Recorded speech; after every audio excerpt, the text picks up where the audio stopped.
এই রাজনীতি এইটাই হওয়া উচিত।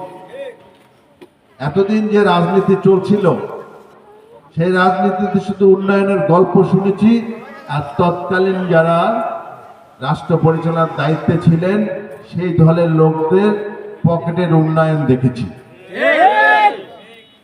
এই যে একটা নদী, এই নদীটা খুবই ছোট একটা ব্রিজ দরকার। বৃহৎ একটা জনগোষ্ঠী নদীর এপারে বসবাস করে, একমাত্র রাস্তায় এই নদী দিয়ে যেতে হয়। সেখানে একটা ব্রিজ আজকে পর্যন্ত হয়নি। এটা কি চিন্তা করা যায় বলেন? আজকে দীর্ঘদিন একটা সরকার ক্ষমতায় ছিল, রাষ্ট্র পরিচালনার দায়িত্বে ছিল, এটা চোখে পড়েনি। আমরা তারপরও অনেক উন্নয়নের গল্প শুনেছি। যাই হোক, একটা কথা আজকে আপনাদের মাঝে বলে যাই, আমাদের রাজনীতিতে একটা গুণগত পরিবর্তন আনতে হবে।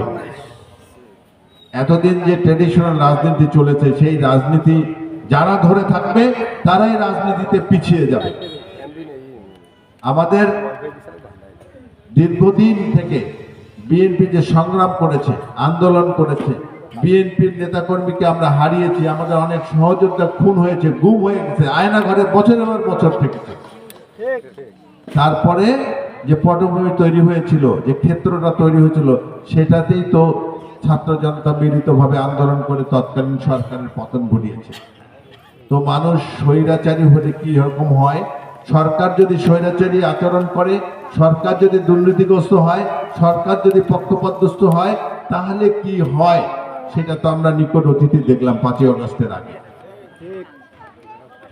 অতএব আমি আমাদের নেতাকর্মীর কাছে অনুরোধ করব যে আপনাদের মাথা থেকে চিন্তাটা একটু ঘুরাই নেন, অন্য চিন্তা করেন। আগামীতে রাজনীতিতে একটা গুণগত পরিবর্তন আনতে হবে। রাজনীতির মাঠে টিকে থাকার জন্য আমাদেরকে পরিবর্তিত হইতে হবে।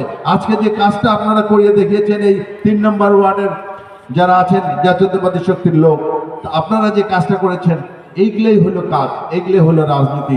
মানুষের সুখে দুঃখে মানুষের সেবা করা, মানুষের পাশে থাকা, আপদে বিপদে সাহায্য করা, এটাই তো রাজনীতি। আর আপনারা যদি মনে করেন যে রাজনীতি আমার পেশা, এতদিন আওয়ামী লীগ খাইছে এখন আমরা খাবো, তাহলে সেই রাজনীতি আর টিকতে পারবেন না।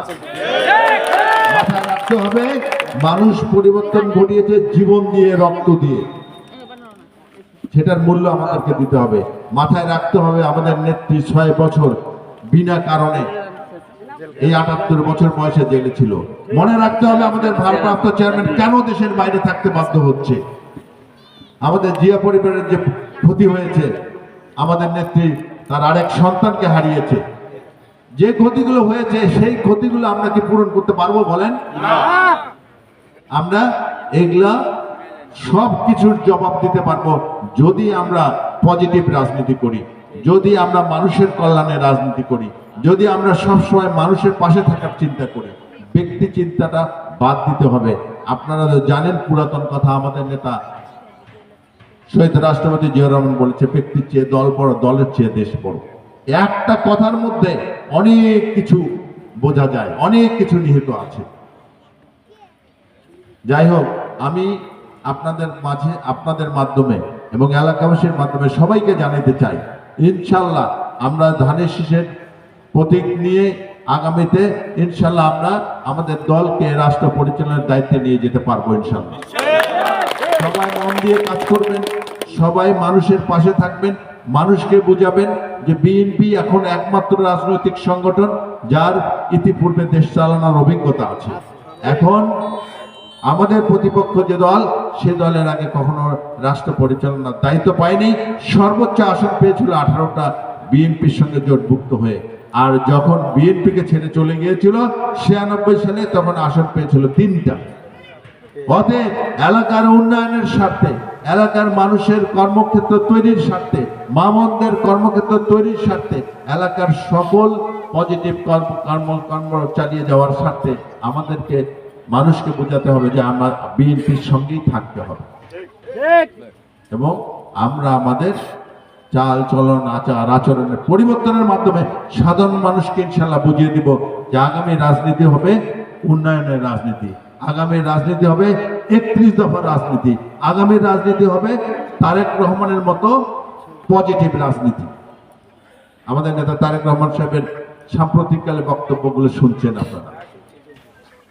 আমাদের সবচেয়ে বড় রাজনৈতিকভাবে তৎকালীন যে সরকার ছিল সেই সরকারের বিরুদ্ধে সবচেয়ে বড় কাজ হবে আমরা যদি মানুষের মন থেকে ওই দলের নামটা মুছিয়ে দিতে পারি আমাদের কর্মকাণ্ডের মাধ্যমে। আমি একটা কথা দিতে চাই যে আল্লাহ তাআলা যদি কবুল করে, যদি আপনাদের সমর্থনে, সাধারণ মানুষের সমর্থনে আপনারা যদি আমাকে দায়িত্বে নিয়ে যেতে পারেন, আমি 100% সততার সঙ্গে সেই দায়িত্ব পালন করব। দুর্নীতি আমাকে ধরতে পাবে না ইনশাআল্লাহ। 15-16 বছর থেকে অনেকে বলেছেন 15-16 বছর থেকে এলাকার রাজনীতির সঙ্গে সম্পৃক্ত আছে। আপনারা আমাকে দেখেছেন, শুনেছেন, বুঝেছেন। আমি 5ই আগস্টের পরে আসা লোক না, আমি আপনাদের সুখে দুঃখে পাশে থাকা লোক।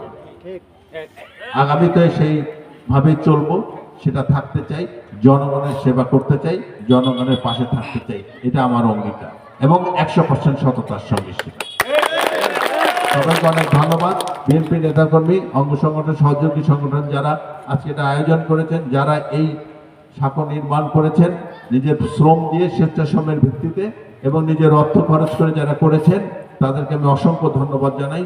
এর পরবর্তীতে আমরা এইরকম জনকল্যাণমূলক কাজে যখনই আপনারা হাত দিবেন আমাকেও আপনারা ডাকবেন, আমি আপনাদের সঙ্গে 100% শরীর থাকবো। বাংলাদেশ জিন্দাবাদ, বাংলাদেশ জাতীয়তাবাদী দল বিএনপি জিন্দাবাদ, খালেদা জিয়া জিন্দাবাদ।